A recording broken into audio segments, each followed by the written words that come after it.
Hi! I'm Josh Elliott. I'm Luke Deaver. We're going to be reviewing Phantom Thread. This takes place in the 50s, right? Yes. So Reynolds Woodcock is a fashion designer. He is very devout about his work. He is very precise, very OCD, very demanding. One day, this girl, what's her name? No idea. He meets her and he's infatuated by her. She starts to work for him, and over time, they fall in love. It's love. But it's kind of a, how do I call it? An emotionally abusive relationship. She can never provide him with what he wants, and it's just basically the story of their quote-unquote romance. I think it's pretty interesting. It's pretty great. It's one of the best picture nominees. So. And Paul Thomas Anderson is the writer, director, and cinematographer. It's shot really, really, really well. It's acted incredibly, obviously, because Daniel Day-Lewis. Who's the girl, the main actress? I can't remember her, but I really liked her. She was really great. They have really interesting chemistry. I don't want to say good chemistry. They work well together. You buy that they like each other to start off, but then as things progress, you can buy their emotions as they're continuing. And Leslie Manville as well. She got nominated for an Oscar. I'm just pissed because, I mean, she did her job well, but there were so many other actresses that could have taken that spot for Best Supporting Actress. I see that. Especially Holly Hunter for The Big Sick. I'm still so mad about that. Paul Thomas Anderson, I've seen Boogie Nights, The Master, and There Will Be Blood. He's undoubtedly one of the best writer-directors working right now. Like, The Master is one of my favorite movies ever. However, I think this is probably my least favorite. I was the least emotionally involved, I think, out of all of his 4 movies that I saw. This was a movie, for me at least, where I wasn't feeling like I was putting myself in place of the characters. I was just watching them and just seeing what they did. Because you know where it's going to go from the very start. Until there is that switch, and you're like, holy crap, like, that's crazy. I think the last 30 minutes of this movie are just really freaking well done. And I know you disagree with me on that. Well, I think they're well done. But the climax of this movie happens 30 minutes before the end. I couldn't let myself become emotionally invested in the characters after the climax because I kept expecting the movie to end any second. I was just like, is it going to end now? Is it going to end now? Now maybe going back I can enjoy it more because I know when it's going to end, so I can actually analyze the relationship more. But it's an odd structure. Before we go spoilers, it's good, great, yeah. Yeah. And spoilers. Spoilers.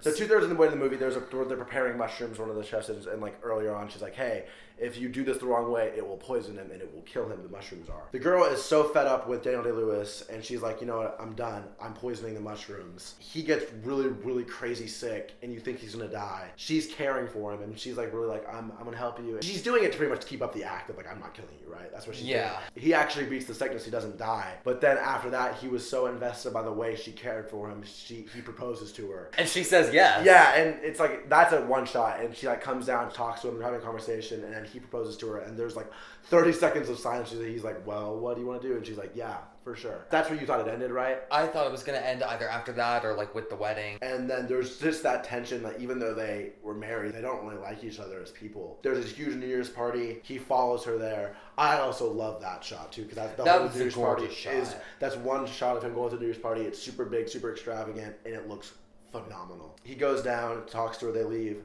I thought the movie was going to end there, actually. That was one of the moments when I thought it was going to as well. There were like 5. She poisons the mushrooms again, but this time Daniel Day-Lewis catches on and he sees it and he eats them, and she's like, "Yeah, I poisoned you, and you're going to get really, really sick, and I'm going to care for you, and you're going to love me, and you're going to be at my mercy, and you're going to really like it." He does. He loves the idea of needing her, and then that kind of makes him fall in love with her again. So this movie is not necessarily about putting yourself in the character's shoes. It's watching 2 people. They're so insane, and they're so demented, and they have such these demons in them psychologically that you can't help just watch them, and you're like, what's going to happen next? Also, the score. I haven't talked about the score. Oh, the score is beautiful. The score is amazing. And the costumes. The costumes are just the presentation of this movie is just so well done. Even though there were some slower parts in it, I think like the first third, there were some parts which kind of dragged down. Even with those scenes, it's so beautiful and it's so captivating. I couldn't help but keep watching, just keep being entertained by it. I think slow and boring are 2 very different things. Oh yeah. Phantom Thread's the type of movie that is slow, but it uses its slowness to actually like build tension. I read an interview with Paul Thomas Anderson about the movie, and he goes, "Just so you know, a lot of people are seeing this as a romance movie." He goes, "It's a horror movie." Just them like not talking and those like really silent breakfasts that they'll have, it's just building tension, and it's just freaking winding it and winding it and winding it. It does eventually snap when she poisons him. And so you're right, it is slow, but it's absolutely for a purpose. Should we go to final verdicts? Yeah, I'm good. All right. When I first saw this, I wanted to give it a 9 out of 10, but upon reflecting it, I'm going to give it an 8 out of 10. The slowness, like some people just will be turned off by it. They just won't want to watch it for that. But the acting and the cinematography and the directing and the writing is so engaging for me personally that I'm going to give it an 8 out of 10. I think this movie is a beautiful analysis of what an abusive relationship looks like, because they're drawn to something that they will never be fully satisfied with and that they'll always have this looming hatred of. And I think Paul Thomas Anderson just does that beautifully with the silence in this movie. The whole environment is just so precise, and I loved that. The final 30 minutes, though, I've got to disagree with you. I just kept expecting the movie to end. While it is an interesting look at this type of relationship, I think it would have improved had it been a good 30 minutes shorter. So I'm gonna give it a 7. Why did I get my phone out? I don't have to do math. It's a 7.5 out of 10. 7.5. It's so good. It's one of the weaker Best Picture nominees. And I'll say this. I feel like a lot of Paul Thomas Anderson's movies, they'll cement themselves in like film history. And I feel like this isn't one of those movies. However, this is Daniel Day-Lewis's last performance that he said he's going to do. If that's the case, then this will be a really important movie for that. Yeah. But in terms of direction and cinematography, this is not one of those must-see movies that, in my opinion, most of his other movies are. What did you think of Phantom Thread? If you saw it, please comment below to let us know. If you comment, I will feed you poisonous mushrooms. Perfect. Peace out. Bye. Hey, thank you so much for watching. Click here to subscribe and click here to watch our last video. Thank you so much.